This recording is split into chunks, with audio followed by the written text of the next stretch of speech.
Ramol police station વિસ્તારમાં new મણિનગરમાં Karnavati enclave આવેલું છે. કર્ણાવતી એન્કલેવમાં રવિ હડમતિયા કે જે મૂળ મોરબીનો છે તે અને તેની વાઈફ બંને જણા એક ફ્લેટ છેલ્લા 8 મહિનાથી ભાડે રાખેલો હતો અને આ ફ્લેટ ઉપર તે લોકો તેમજ તેમની ગેંગમાં જે સારથી તથા ઉપેન ઉર્ફે કાનો સરવૈયા, હિતેન ઉર્ફે બાબુ ચૌહાણ, અરફાક શેખ તેમજ જે અરફાક શેખ છે એની ગર્લફ્રેન્ડ તેમજ જે હિતેન ઉર્ફે બાબુ ચૌહાણ છે તેની માતા અને જે મુખ્ય આરોપી છે રવિ હડમતિયા પોતાની વાઈફ આ લોકો અવારનવાર સોશિયલ મીડિયાના માધ્યમથી તેમજ ફોન કોલ કરીને કેટલાક જે મોટી ઉંમરના લોકો હોય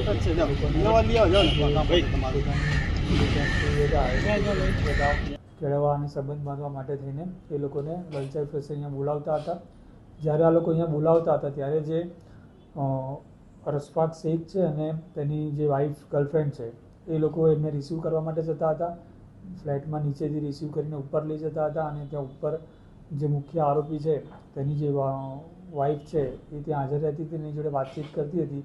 એ દરમિયાન રવિ અને કોઈ પણ બીજો એક જણ ત્યાં આગળ પ્રોપર પોલીસનો ટર્નઆઉટ લાગે એવા કપડાં પહેરીને, મતલબ સિવિલ કપડાં પણ પોલીસનું ટર્નઆઉટ લાગે એ રીતના ત્યાં આગળ જઈને પોતાની આઈડેન્ટિટી પોલીસ તરીકે આપતા હતા. નહીં તમે કેમ આવ્યા છો, શું કરવા આવ્યા છો, આ છોકરીને કેમ હેરાન કરો છો, એવી રીતના કરીને લોકો જોડે અવારનવાર આવા કસ્ટમરો બોલાવીને રૂપિયા પડાવતા હતા.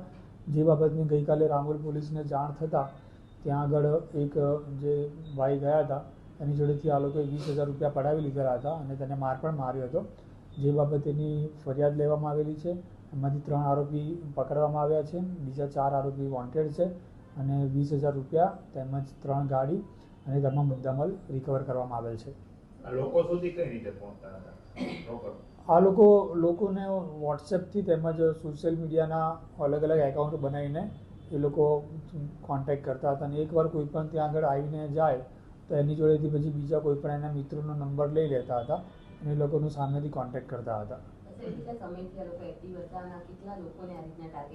આ લોકોએ અહીંયા રામોલમાં છેલ્લા 8 મહિનાથી ફ્લેટ ભાડે રાખેલો હતો. એ સિવાય જે અત્યારે 3 આરોપી પકડાયેલા છે એમાંથી એક જણની વિરુદ્ધમાં વિવેકાનંદનગર પોલીસ સ્ટેશનમાં પણ હની ટ્રેપનો ગુનો દાખલ થયેલો છે. એક જણની વિરુદ્ધમાં જામનગરમાં પણ ગુનો દાખલ થયેલો છે. અગાઉ આ લોકોએ સૌરાષ્ટ્રના પણ 1-2 સિટીમાં આ રીતના હની ટ્રેપ કરીને લોકો જોડેથી પૈસા પડાવેલા છે. હાલ જે મુખ્ય આરોપી છે એ વોન્ટેડ છે. જે મુખ્ય આરોપી પકડાય ત્યારબાદ વધારે ડિટેલમાં જાણવા મળશે કે ભાઈ અત્યાર સુધીમાં કેટલા લોકો જોડે આ રીતનું હની ટ્રેપ કરેલું છે.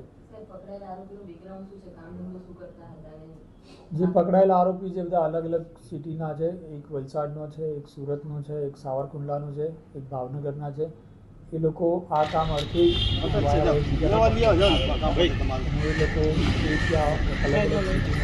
આ જ રીતના એકબીજાના વાયા કોન્ટેક્ટ કરાવડાવીને લોકોને હની ટ્રેપમાં ફસાવવાનું જ કામ કરે છે.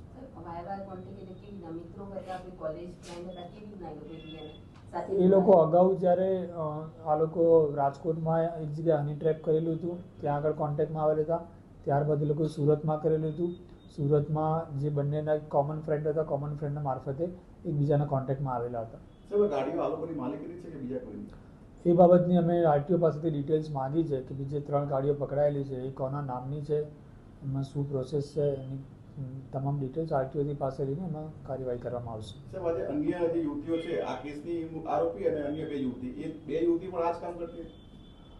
જે હાલમાં અમે 3 આરોપી પકડ્યા છે એ સિવાય તપાસમાં 3 યુવતીના નામ ખોલેલા છે. એ યુવતીઓ પણ આ જ કામ કરતી હતી.